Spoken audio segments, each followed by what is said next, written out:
сургуульд нь одоо маш гоё сургууль. Тэгээ энэ одоо хүүхдүүдийг хог хаягдлыг хаяхгүй одоо дахин боловсруулах компани байдаг. Тэгээ хятад руу гаргаж зардаг. Тэгээ эднэрийг хаяхгүй хуунцарлаа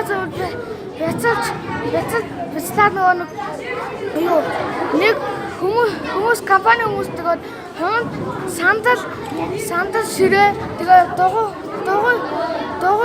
ундаг дугуй хийдгийг би ойлголоо. Тэгээ бас эднэрийг бүгдэн гэж тахаар хар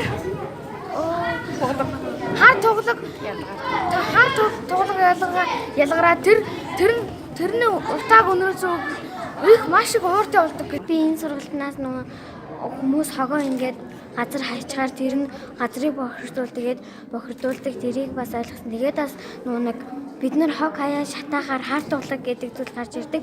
Тэрийг бид нар өөртөө амьсгалаад биеийн дотор оруулаад тэгээд өөртөө юм уур уцаартай муухай хүмүүс болдог. Тэгээд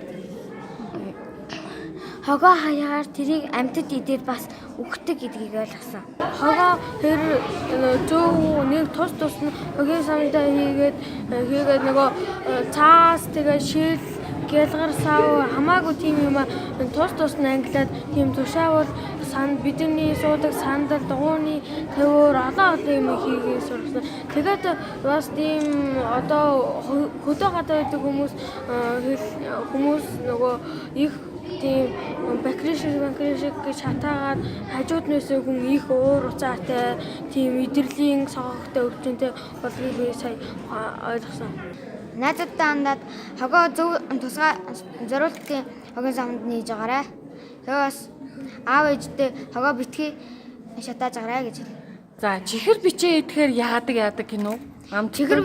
Чихэр бичээ идэхээр өнөө нүүрэн дээр нь юм гарч өнөө бие дээр нь юм туварж өнөө дотор ногоо хорн гадагшилж тийм удаадаг. За хүнд тэгж нөлөөлдөг юм байна. Тэгвэл байгальд бол маш хортой тэгэж өнөө цэцэг урмал огт урахгүй. Хэрвээ тэр гялгаруутыг дэрсэн дээр хайхал юм бол бохирдож доотлолт байгаа газар шороо яадаг бохирддог.